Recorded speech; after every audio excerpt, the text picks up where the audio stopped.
What's going on, guys? This is Gainz Gaming. Today we are going to be talking about gear, and specifically for free-to-play players. Yesterday I released a video detailing which commanders you should be using as a free-to-play player and which pairings you should be using, which type of troops you should be using. So today we are going to be pairing that video with what kind of equipment you should be getting for those pairings. So if you did not have a chance to check out that video yet, I will put that in a card right up top here. You will also see at the end of this video, so you can check that out. But we are going to be talking about infantry, cavalry, and archer gear. Specifically, more so in infantry, because what I recommend is at least 2 infantry marches for free-to-play players. So if I show you guys what my gear looks like currently, I have been working on it pretty extensively, especially lately. I had a live stream where I crafted 3 different legendary accessories in one live stream. I actually got a crit on my Horn of Fury, which is pretty cool. So today I'm going to be talking about what kind of equipment you guys should be looking into for being free to play, and specifically what not to be looking into as a free to play player. So the first thing I want to say is I know it is very tempting to try to start crafting legendary gear, but as a free to play player, you should not be crafting legendary gear right away. Obviously in the early game, you are going to be starting off with blue gear and then moving on to epic gear. So blue and green gear are the 2 that you're going to be starting with to be building your first sets. So the first 2 sets you want to be focusing on is the windswept set and the vanguard set for cavalry. I think the first set of gear that you should be looking into is windswept and vanguard. The reason why is because they are very, very cheap and actually have pretty decent stats for being green and blue equipment. So if you look at the vanguard here, having the vanguard set, you get an additional 2% attack, plus you get 4% cav attack and 1% cav health, 5% cav defense, and 4% cav health, which at the early stage of the game, this is an amazing place to start. Then you got the windswept set, which is actually still used in the late game by a lot of free-to-play players, and that is getting an additional 2% attack with 2 pieces, and with the full 4 set piece, you're getting an additional 4% march speed, which is very good for free-to-play players, especially because you need to be able to get away in the fights. And so the best thing about windswept is that you get that march speed in these pieces of equipment as well. So 3%, another 3%, another 3%, and then finally another 3%. So you're getting 12% march speed plus an additional 4% march speed by having the 4-piece set bonus. So this is where I would start for free-to-play players, with the windswept and the vanguard set for cavalry. Next, what we want to be looking at is for infantry. And as you can see here, we don't have any epic infantry gear in sets. And that's one thing to take into account, is that cavs and archers definitely have the advantage for free-to-play gear. However, I do think you need to be prioritizing having 2 sets of infantry gear. So you can also use windswept on your infantry set as well before you move on to your epic sets, because these also give 4.5% infantry attack, 4.5% infantry defense, 2.5% infantry health, and 2.5% infantry defense. Plus you get all the march speed as well. So you could make 2 sets of windswept gear before you go on and make your epic gear, which I think personally would be a very good idea. It's a lot less materials for you to invest in your gear. And then you can start working on revival sets in order to get that epic gear going, and then start to upgrade your infantry gear and your cavalry gear up to those epic sets in order to get a lot more stats for your gear. I'm going to start with the most important one, and that is Karok's humility. This is something I still use on my marches, and it's because it is such a great piece of equipment that honestly you don't need to get away from it until you are trying to make literally like the best set of gear in the game. And so personally, I still use it because it is such a great piece of gear. The reason why is because you get 8% infantry health, and what it is critted, I'll show you here. I have 3 different sets here. So even on my best set of infantry gear, I still use it. You can see I have legendary everything else besides my legs, and that is because I get 10.5% infantry health for this.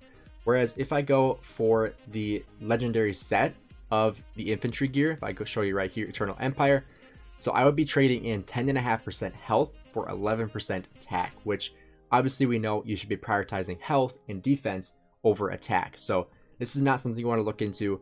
The other one you could really do is the Eternal Knight, and that would be giving you 12% defense. But I don't think it's really worth it, because you'd be trading in 60 legendary pieces when you already have the epic for 10.5% health. And so you're only trading in 1.5% of stats for the Eternal Knight piece. And I think this is something that you can eventually upgrade to, but honestly, I wouldn't even really call it an upgrade. It's more of a side grade, because obviously health is better than defense. And so 10.5% health versus 12% defense, it is pretty much the same thing when it comes down to the grand scheme of things. So the Curox Humility is where you should be starting for your infantry when it comes to upgrading to epic. Then obviously another great piece is the Frost Tread boots. This is also something I still use on my Herald.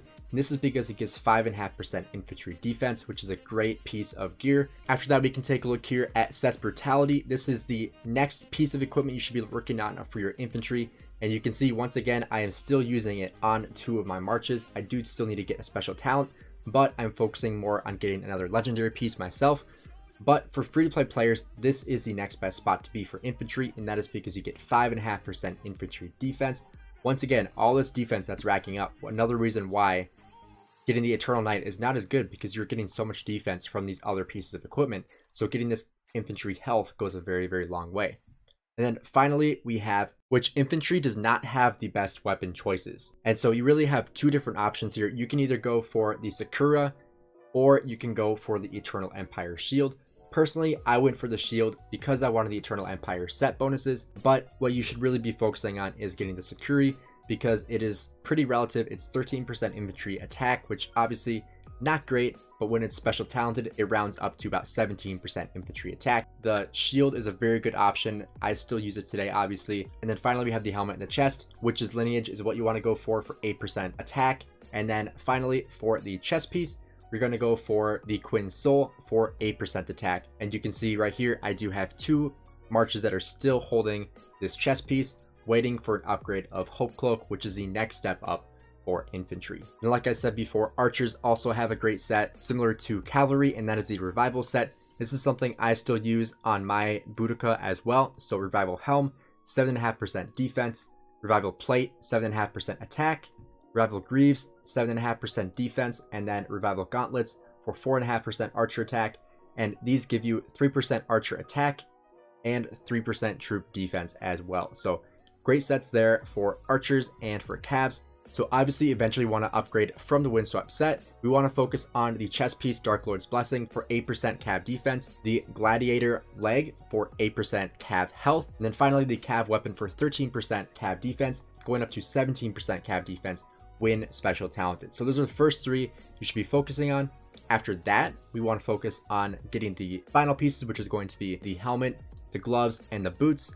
So the first one I would go for is going to be the helmet. That's going to be for 8% cav attack. Then we want to be looking at the gloves. This is going to be 3% cav attack and 3% cav health.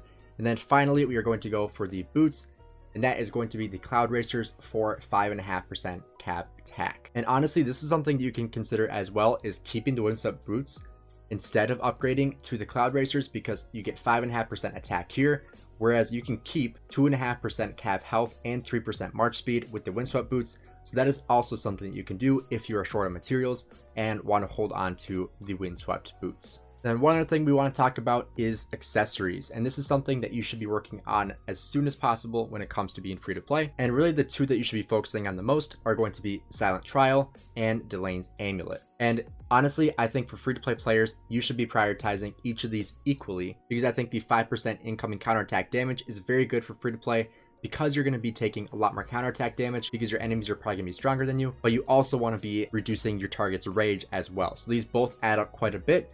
What we don't want to do is get wind scars. We don't want to waste materials on this. Same with Peter's Sickle. Do not craft that unless you are trying to get a very, very good pit march, which as a free to play, I don't think you need to be prioritizing this, because it is a lot of gold to put into something that won't have a ton of return on your investment. And plus, it'll take a while for you to get the bones as well saved up for that, because you 100% should not be making bones in the material production. You should be only making leather, stone, and then ebony. So these are the only 3 you should be making. You should not make any bone. These should only come from KVK barbarians or different events, or when you look at these different material crates, you should probably get some of those from bones as well. So when it comes to making different sets of gear, I would say try to focus on getting your cavalry set first, because that's going to be the cheapest for your materials. Second, I would focus on your infantry set, and obviously this is not a set bonus, but it's going to be the different epic pieces of gear for your infantry. You can also use windswept on your infantry set as well before you move on to your epic sets, because these also give 4.5% infantry attack, 4.5% infantry defense, 2.5% infantry health, and 2.5% infantry defense plus you get all the march speed as well. So you could make 2 sets of windswept gear before you go on and make your epic gear, which I think personally would be a very good idea. It's a lot less materials for you to invest in your gear. The best ways to be getting a lot more materials is going to be playing different events, such as the dig event. I did a live stream where we did hunt for history. We opened over 800 hammers on all my accounts, so make sure you guys check out that live stream. I'll try to link it at the end of this video here. I'll also put a card up in the top if you want to check that out. So we did over 800 hammers. This is a great way to get more materials. You can see right here we have blue materials, we have green materials. You can also choose your materials here as well, but as a free to play, you should be taking advantage of these different kinds of blueprints because you're going to need the blueprints to do so. So this is where you should get your blueprints and your materials from the floors. Similarly, you should be investing in the egg event and the different Esmeralda events as well. Obviously, you're going to want to also spend gems on the Wheel of Fortune. However, the biggest difference between free-to-play and spenders is going to be coming from gear and not so much commanders, because gear is more qualitative in nature because you have so many more stats, whereas commanders, you can obviously just choose the ones you have expertise because you guys watched my guide showing you guys which commanders you should be focusing on for free-to-play players. So make sure, again, you guys check out that video before you start making this gear so you know which commanders you should be making this gear for, and you know which special talents to choose when you get those special talents on your different sets of gear. And when it comes down to it, I would say your infantry set should look something like this at the end of the day. You should have mostly purples. The shield is a very good option. I still use it today, obviously.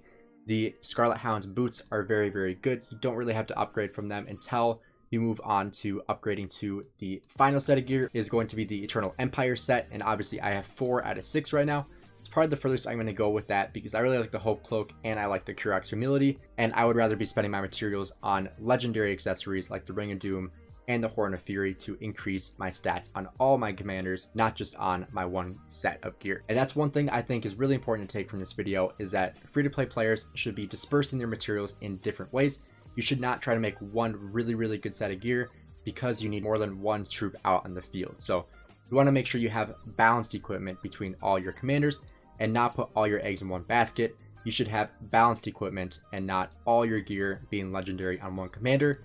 That way you can field more than one march at a time and still trade positively on multiple marches. You can see right here, I don't have all legendary gear on all my marches because I want to be able to field more than one march. So I focused on making multiple sets of decent gear and then upgrading them in order to be very good gear. And so that's what I think the biggest takeaway from this is focus on your starting gear and slowly upgrade it rather than trying to make the best set of gear right away, because it's going to put you way further back in the game because of how much a difference gear makes on the field. If you guys enjoyed this video, please drop a like and subscribe. It helps the channel a ton. I hope you guys learned a lot from this video and hopefully can take something from it and be able to upgrade that gear and be a lot more successful in the field, because you need as much of an advantage as you can when you are free to play. And obviously gear makes a huge, huge, huge difference when it comes to open fielding and how you trade in the field.